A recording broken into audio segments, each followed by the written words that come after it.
Hello everyone, I hope you are doing well. This is Ankit for Paisha classes. Today we can talk about B.Ed versus BTC and B.Ed versus NCTE, B.Ed versus शिक्षा मित्र और B.Ed versus D.Led। जी हाँ guys, बिल्कुल सही सुन रहे हैं आप। Video आज की आपकी बहुत ज़्यादा इंपॉर्टेंट होने वाली है क्योंकि यहाँ पे बात करने वाला हूँ इन सभी मुद्दों के ऊपर जो आज आपके चल रहे हैं। यानी कि यहाँ पे जो BTC है, B.Ed है, NCTE, शिक्षा मित्र है, इन सभी के ऊपर बात करने वाला हूँ आपकी इस वीडियो में। तो वीडियो में एंड तक बने रहिएगा क्योंकि काफ़ी इंपॉर्टेंट चीज़ें बताने वाला हूं। और सबसे पहले बात करता हूं आपकी न्यूज़पेपर की कटिंग के अकॉर्डिंग, क्योंकि न्यूज़पेपर ने क्या चल रहा है क्या नहीं चल रहा। और जो अगर बात कर रहा हूँ सबसे गहन मुद्दा आज आपका ये होने वाला है कि शिक्षा मित्र ने भी B.Ed वर्सेस BTC कर लिया। तो क्या है ये शिक्षा मित्र के ऊपर मुद्दा। बाकी NCTE और BTC के बारे में और D.Led के बारे में आप सभी को मालूम ही होगा सारी चीज़ों के बारे में, बट उसके बावजूद भी हम आगे बढ़ते हैं और चीज़ों को देखते हैं। तो गाइस, जैसे कि यहाँ पे देख रहे हैं कि शिक्षक भर्ती में अभ्यर्थी ने मंत्री को सुनाई पीड़ा। और साथ ही साथ बात करता हूँ तो B.Ed डिग्री मामले में सुप्रीम कोर्ट पहुँचे शिक्षा मित्र। जी हाँ भाई गाइस, बिल्कुल सही सुन रहे हैं आप। यहाँ पे जितने भी शिक्षा मित्र थे जो कि 69,000 वाले थे, क्योंकि आप सभी को मालूम है कि शिक्षा मित्र के साथ भी बहुत कुछ गलत हुआ क्योंकि उनकी जो सैलरी थी वो अच्छी खासी थी। उस सैलरी को बिल्कुल हटा के एक ऐसे लेवल पे लाके खड़ा कर दिया जहाँ पे कुछ नहीं बचा। तो ये सारी की सारी चीज़ें हैं, तो वीडियो में एंड तक बने रहिएगा। काफ़ी इंपॉर्टेंट टॉपिक पे बात करने वाले हैं आज। तो यहाँ पे जो अगर बात करता हूँ आपकी, सबसे पहले बात चलते हैं B.Ed वर्सेस BTC, क्योंकि आप सभी को मालूम है कि एक्चुअली में ये मुद्दा जो चल रहा है, यानी कि आपको मालूम है कि 11 अगस्त को जो आपका फैसला आया था जिसमें B.Ed को PIT से बाहर कर दिया गया, ठीक है, और जिसमें BTC या कह सकता हूँ D.Led को ही शामिल किया गया, या एक तरीके से कह सकता हूँ कि NCTE की जो 2018 की गाइडलाइंस थी उन गाइडलाइंस को ही कैंसिल करके, ठीक है, और एक नया फैसला सुना दिया गया। क्योंकि जो भी सारी चीज़ें हुई वो सारी की सारी चीज़ें NCTE की गाइडलाइंस पर ही चल रही थी। बट यहाँ पे जो अगर बात करता हूँ तो यहाँ पे ये सारी की सारी गलतियाँ जो हैं वो आपकी कहीं ना कहीं NCTE की हैं, ठीक है। तो यहाँ पे सबसे पहले बात करता हूँ जो आपके न्यूज़पेपर सामने निकल के आया, और न्यूज़पेपर की कटिंग जो है आपके सामने, जिसमें सिंपल सा कहा गया है क्या, B.Ed डिग्री मामले में सुप्रीम कोर्ट पहुँचे शिक्षा मित्र। जी हाँ गाइस, आप सभी को मालूम है कि 69,000 जो वैकेंसीज़ थी, ठीक है, जिसमें शिक्षा मित्र काफ़ी सारे बैठे हुए थे। और यहाँ पे शिक्षा मित्र ने जो अपना कह सकते हैं कि अपना इन्होंने भी पल्ला झाड़ लिया B.Ed की तरफ कि B.Ed की वजह से हमारा सिलेक्शन नहीं हुआ, ठीक है। तो वो चीज़ है यहाँ पे। चलिए चीज़ों को देखते हैं और पढ़ते हैं। तो यहाँ पे जो कटिंग है वो आपकी प्रयागराज की यानी कि इलाहाबाद की। यहाँ पे बात करी गई है क्या कि कक्षा 1 से 5 तक की शिक्षक भर्ती में B.Ed डिग्री धारकों को शामिल करने के लिए NCTE की 28 जून 2018 की अधिसूचना पिछले महीने 11 अगस्त को सुप्रीम कोर्ट ने खारिज होने के बाद नए सिरे से कानूनी लड़ाई शुरू की है। यानी कि NCTE की जो 28 जून 2018 की जो गाइडलाइंस थी वो सारी की सारी गाइडलाइंस को कैंसिल कर दिया गया हमारी सुप्रीम कोर्ट के अकॉर्डिंग, जो कि 11 अगस्त को आपको फैसला आया था। तो उसी चीज़ को लेके यहाँ पे जो 69,000 की वैकेंसीज थी, तो यहाँ पे शिक्षा मित्र जो हैं वो हाई कोर्ट पहुँच गए और उन्होंने भी अपनी याचिका डाल दी। अब क्या है उसके बारे में थोड़ा सा पढ़ते हैं। यहाँ पे बात करते हैं तो 69,000 सहायक अध्यापक भर्ती के तहत चयनित B.Ed डिग्री धारकों को बाहर करने की मांग को लेकर शिक्षा मित्रों ने सर्वोच्च न्यायालय में 304 पेज की याचिका दायर की है।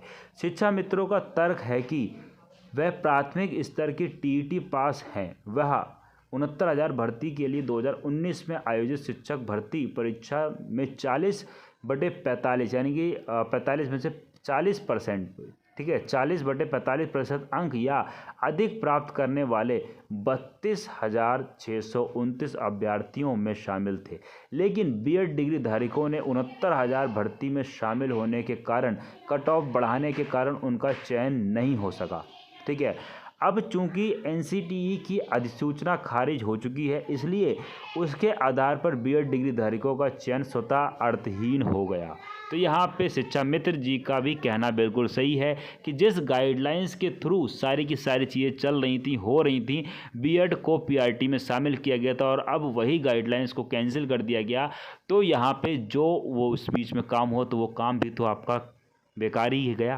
तो वो चीज़ यहाँ पे बात करिए। बट हमारे सुप्रीम कोर्ट या हमारा संविधान में एक लॉ ये भी है कि जो अगर किसी चीज़ में कोई संशोधन होता है तो उस डेट से पहले किए गए जो भी काम्स होते हैं, जो भी काम है, वो सारे के काम ऐसे ही रहते हैं, उसके आगे से जो काम होंगे उन पे उस चीज़ को लागू किया जाता है, ठीक है। बट इसमें होगा क्या, वो तो हमें आगे सुप्रीम कोर्ट देगी, क्योंकि यहाँ पे 304 पेज की याचिका दायर करी है शिक्षा मित्र ने, क्योंकि यहाँ पे बीटीसी वालों के लिए तो खुशी का मौसम है और साथ ही साथ डीएलएड, बीटीसी डीएलएड जो है वो अलग नहीं, ये एक ही है। पहले बीटीसी था, बीटीसी का नाम चेंज करके ही डीएलएड कर दिया, इसमें थोड़ा सा चेंजेस कर दिया उन्होंने, ठीक है, जो कि कैटेगरी के अकॉर्डिंग जो सारी चीज़ चलती थी और सारी चीज़ें थी उस चीज़ में थोड़ा सा इन्होंने चेंज करके उसमें परिवर्तन कर दिया गया, ठीक है। तो ये चीज़ ऑलमोस्ट एक ही है। पहला पूर्व नाम बीटीसी था, उसी का मॉडर्न नेम जो है वो आपका डीलेड है। उससे पहले जो अगर बीटीसी बीलेड की बात करें तो उससे पहले ब्रिज कोर्स वगैरह हुआ करते थे। अब यहाँ पे बहुत सारी चीज़ें हैं और इस केस को जो अगर आप अच्छे से समझेंगे तब आपको समझ में आएगा कि एक्चुअली में होने क्या वाला है। तो इस वीडियो में एंड तक बनी रहेगा, बाकी इस चीज़ को मैं डिटेल में आपको समझाने वाला हूँ, एक एक टॉपिक एक एक पॉइंट को लेकर समझाऊँगा, जिससे आप अच्छी तरीके से सारी चीज़ समझ जाएंगे, ठीक है। अब यहाँ पे बात करता हूँ सबसे पहले कि जो न्यूज़पेपर की कटिंग है, इसी के साथ साथ आप सभी को मालूम है कि जो बीएड कैंडिडेट हैं वो कंटिन्यू बेस पे अपने अध्यादेश की मांग कर रहे हैं, ठीक है। अब होगा क्या उसमें वो तो आगे ही पता चलेगा, लेकिन आप सभी को मालूम है कि लखनऊ में भी प्रदर्शन हो रहा है, प्रयागराज, बरेली, बलरामपुर, मतलब आपके यूपी में हर जगह पर यहाँ पे ये लोग प्रदर्शन कर रहे हैं, अध्यादेश की मांग कर रहे हैं और कह रहे हैं बीएड को पीआरटी में शामिल करो, ठीक है। एक तरफ तो ये मुद्दा चल रहा है, दूसरी तरफ सारी चीज़ों को लेके और अभी जो आपका केस चल रहा था, यानी कि जो आपका छत्तीसगढ़ वाला केस था, ठीक है, वहाँ पे हाई कोर्ट ने बीएड को बाहर कर दिया था और उसी केस को जो अगर लेकर आते हैं सुप्रीम कोर्ट, और सुप्रीम कोर्ट ने बीएड को कह दिया कि हाँ शामिल किया जाएगा। अब यहाँ पे जो मुद्दे चल रहे हैं उन सारी चीज़ों को बात करने वाला हूँ आपकी इस वीडियो में। तो ये सारी की सारी चीज़ें थी। इसी के साथ ही साथ जो अगर आगे बात करता हूँ तो यहाँ पे जो बीएड डिग्री की जो अगर बात करता हूँ या बीएड कैंडिडेट की बात करता हूँ, तो बीएड को अभी तक मान रखा गया था और अब इस चीज़ को कैंसिल कर दिया गया। अब यहाँ पे एक चीज़ और निकल के आती है सामने, दूसरी कटिंग है, उसको देखिएगा। इसमें बात करेगी है शिक्षक भर्ती के अभ्यर्थियों ने मंत्री को सुनाई अपनी पीड़ा। अब क्या है इसके बारे में, तो ये भी आपका अमर उजाला की कटिंग है और लखनऊ की 69,000 के अकॉर्डिंग है, ठीक है। जो 69,000 वैकेंसीज है उसके ऊपर बात करता हूँ, ठीक है, क्योंकि यहाँ पे परीक्षा क्लास चैनल पे जो भी डाटा आपको अवेलेबल करवाता हूँ विद इन प्रूफ के साथ ही अवेलेबल करवाता हूँ, ताकि आप सभी को सही जानकारी, सही सटीक जानकारी आप तक पहुँचे, ठीक है। और इको गार्डन में कंटिन्यू बेस पर धरना प्रदर्शन चल रहा है, तो उस चीज़ को लेके यहाँ पे बात करी गई है। तो यहाँ पे देख सकते हैं कि लखनऊ 69,000 शिक्षक भर्ती में 1 नवंबर से नियुक्ति से वंचित अभ्यर्थी, जहाँ 33 दिन में सारी चीज़ चल रही थी। इको गार्डन लगातार प्रदर्शन, सारी चीज़ चल रही हुई देखो। इको गार्डन में 1 नंबर से नियुक्ति से वंचित अभ्यर्थी बारिश में भी डटे हुए हैं, ठीक है। यानी सभी को मालूम है इस टाइम मौसम ख़राब हो रखा है और इको गार्डन की कैसी स्थिति है सभी को मालूम है, धूप गर्मी, लेकिन उसके बावजूद भी जब बच्चे के पास कुछ नहीं रहता तब ऐसी स्थिति उत्पन्न होती है। यानी कि यहाँ पे बेरोज़गारी का ऐसा आलम है और आप सभी को मालूम है कि आपके देश में क्या चल रहा है और आपके राज्य में क्या चल रहा है, ठीक है। तो इन सारी चीज़ों को पर ध्यान रखिए, क्योंकि एक शिक्षक के ऊपर पूरे देश का भविष्य डिपेंड करता है, क्योंकि शिक्षक ही एक ऐसा व्यक्ति है जो ग्राउंड लेवल पे हर बच्चे से कनेक्ट होता है और हर बच्चे का फ्यूचर जो है वो शिक्षक के ऊपर डिपेंड करता है। तो ऐसा नहीं होना चाहिए। अब यहाँ पे आप लोग देख रहे हैं जो सारी चीज़ें हैं, न्यूज़पेपर की कटिंग में बात करी गई है कि कक्षा 1 से 5 तक की शिक्षक भर्ती में बीएड डिग्री धारकों को शामिल करने की राष्ट्रीय अध्यापक शिक्षा परिषद यानी कि एनसीटीई की 28 जून 2018 की अधिसूचना पिछले महीने 11 अगस्त को सुप्रीम कोर्ट ने खारिज होने के बाद नए सिरे से कानूनी लड़ाई शुरू हो गई है। एनसीटीई के अधिसूचना के आधार पर उत्तर प्रदेश में परिषदीय स्कूलों में 69,000 सहायक अध्यापक भर्ती के तहत चयन बीएड डिग्री धारकों को बाहर करने की मांग लेकर शिक्षा मित्र ने सर्वोच्च न्यायालय में 304 पेज की याचिका दायर की है। यानी कि यहाँ पे जो 28 जून 2018 को एनसीटीई की गाइडलाइंस के अकॉर्डिंग बीएड को मान्य किया गया था, पीआरटी में शामिल किया गया था, और अब 11 अगस्त को जो आपकी सुनवाई हुई, सुप्रीम कोर्ट का जो आदेश आया फाइनली, जिसमें बीएड को पीआरटी से बाहर कर दिया गया। तो इन सारी चीज़ों को, उन मुद्दों को देखते हुए उन शिक्षा मित्रों ने जिनका सिलेक्शन उस टाइम पे नहीं हुआ था, उन्होंने यहाँ पे एक याचिका सुप्रीम कोर्ट में दायर करी है जिसमें सारी चीज़ें स्पष्ट करी हैं। ठीक है, आगे देखते हैं इसी के बारे में। शिक्षा मित्रों का तर्क यह है कि प्राथमिक स्तर की शिक्षक पात्रता परीक्षा टीईटी पास हैं वह 69,000 भर्ती के लिए 2019 में आयोजित शिक्षक भर्ती परीक्षा में 40/45% अंक या अधिक प्राप्त करने वाले 32,629 अभ्यर्थियों में शामिल थे। लेकिन बीएड डिग्री धारकों ने 69,000 भर्ती में शामिल होने के कारण शिक्षक भर्ती परीक्षा में अभ्यर्थियों की संख्या और कट ऑफ बढ़ाने के कारण उनका चयन नहीं हो पाया। तो यहाँ पे आगे बात करते हैं। अब चूंकि एनसीटीई की अधिसूचना खारिज हो चुकी है, इसलिए उसके आधार पर बीएड डिग्री धारकों का चयन स्वतः अर्थहीन हो गया। ठीक है, यही नहीं 69,000 भर्ती वर्तमान में गतिमान है और पूरी सीटें अभी तक नहीं भरी गई, यानी कि 69,000 सीटें आज भी फिल नहीं हुई, ये सभी को मालूम है। शिक्षा मित्रों की ओर से सुप्रीम कोर्ट में दायर याचिका के प्रति सोशल मीडिया पर खूब वायरल हो रही है। अब ये जो याचिका दायर हुई है ये सोशल मीडिया पर खूब चल रही है आपके पिछले 24 घंटे से। अब इसका क्या सुनवाई होगी, सुप्रीम कोर्ट इसके ऊपर क्या फैसला लेगा, उन सारी चीज़ों के ऊपर तो बाद में ही बात होगी। लेकिन यहाँ पे जो अगर बात करते हैं तो यहाँ पे गलती किसकी है, तो यहाँ पे सारी की सारी गलती निकल के आ रही है आपकी एनसीटीई। तो कुल मिला के सारी की सारी गलती एनसीटीई, और लेकिन भुगत कौन रहा है, बीएड शिक्षक। ठीक है, आगे बात करते हैं, आगे चीज़ों को देखते हैं कि टीईटी पास हैं 45,000 शिक्षा मित्र। शिक्षा मित्रों का दावा है कि जुलाई 2017 में 1.37 लाख अभ्यर्थियों शिक्षा मित्रों का सहायक अध्यापक पद पर समायोजन निरस्त होने के बाद बड़ी संख्या में शिक्षा मित्रों ने पढ़ाई करके टीईटी पास कर ली। लेकिन शिक्षक भर्ती के लिए अलग से परीक्षा लागू होने के कारण तकरीबन 45,000 से अधिक टीईटी पास शिक्षा मित्र आज तक सहायक अध्यापक नहीं बन पाए हैं। तो ये बात बिल्कुल ठीक है, यानी कि एक शिक्षा मित्र उस टाइम पे 25 से 30,000 रुपये सैलरी उठा रहा था। एक फैसला आता है जिसमें उन सारी शिक्षा मित्रों की सैलरी 6-7 हज़ार कर दी जाती है और ये सारी की सारी चीज़ें हो जाती हैं। तो ये सभी गलतियाँ जो है वो हमारे सरकार को इन सभी पे काम करना चाहिए, देखना चाहिए कि जो जनता है वो आपकी कितनी कष्ट में है। इसी के साथ यहाँ पे देख रहे हैं कि यूपी डीलेट बीटीसी। अब यहाँ पे डीलेट बीटीसी जो है वो एक ही है, थोड़ा सा नाम चेंज करिए और थोड़ा सा इसमें चेंजेस कर दिए गए तो उस टाइम पे।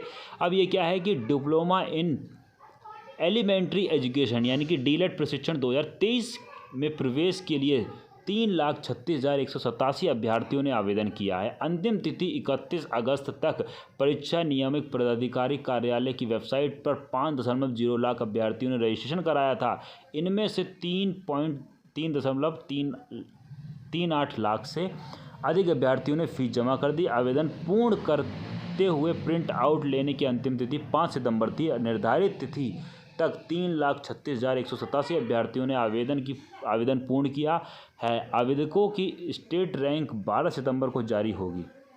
अभ्यर्थियों के वर्गवार श्रेणी मेरिट के क्रम में राजकीय एवं निजी संस्थानों में आवंटित सीटों के साथ सापेक्ष चयन के लिए अभ्यर्थी के संस्थान का विकल्प लेने एवं संस्थान आवंटन के लिए पहले चरण की काउंसलिंग 15 सितंबर से 6 अक्टूबर तक चलेगी।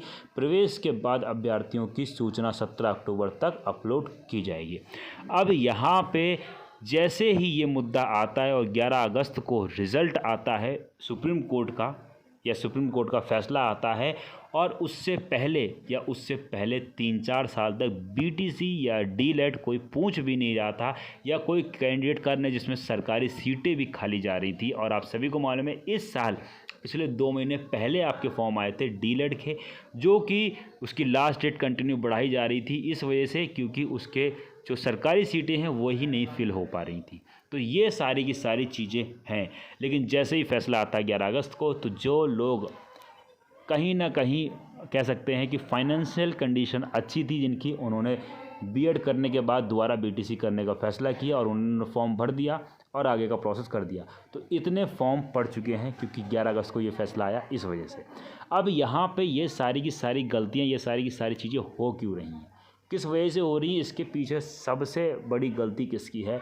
तो मेरे अकॉर्डिंग जो अगर आप लोग जाते हैं तो मैं तो इसमें सभी की गलती नहीं ठहराऊँगा, सिर्फ एनसीटीई की गलती से ठहराऊँगा, क्योंकि पहले एनसीटीई के अकॉर्डिंग ही ये सारी की सारी चीज़ें मान्य थी और आज के टाइम पे एनसीटीई के अकॉर्डिंग ही ये सारी की सारी चीज़ें अमान्य हैं।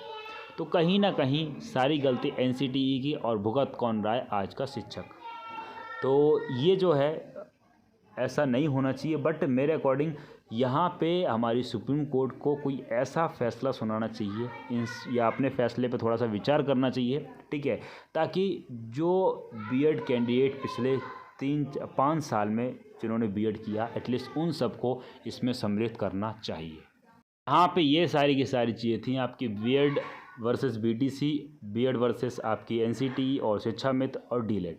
तो आगे देखते हैं क्या होने वाला है। और वीडियो अच्छी लगी हो तो वीडियो को लाइक कर दीजिएगा। चैनल पर फर्स्ट टाइम विजिट कर रहे हैं चैनल को सब्सक्राइब करके बेल आइकन को हिट कर दीजिएगा ताकि इस तरीके की सारी अपडेट्स आपको टाइम टू टाइम मिलती रहें। इसी के साथ आगे देखते हैं और जो भी आपकी ऑफिशियली अपडेट आएंगी वो सारी की सारी आपके परीक्षा क्लासेस चैनल पर टाइम टू टाइम अपडेट कर दी जाती हैं। आप सभी का कंटिन्यू बेस पे आप मेरे पास कमेंट आ रहा था कि सर एक्चुअली इसमें हो क्या रहा है, और सभी को मालूम है कि बीएड के आपके पूरे प्रदेश में धरना प्रदर्शन चल रहे हैं, ठीक है, और जिसमें आपका प्रयागराज, बरेली, बलरामपुर, ठीक है, इन और लखनऊ, इन हर जगह पर आपका कंटिन्यू बेस पर धरना प्रदर्शन चल रहा है। तो इसी के साथ मिलते हैं गाइस नेक्स्ट वीडियो में। तब तक के लिए thanks for watching, have a nice day, जय हिंद, जय Bharat, love you to my dear friends, thank you so much all of you, take care and bye bye.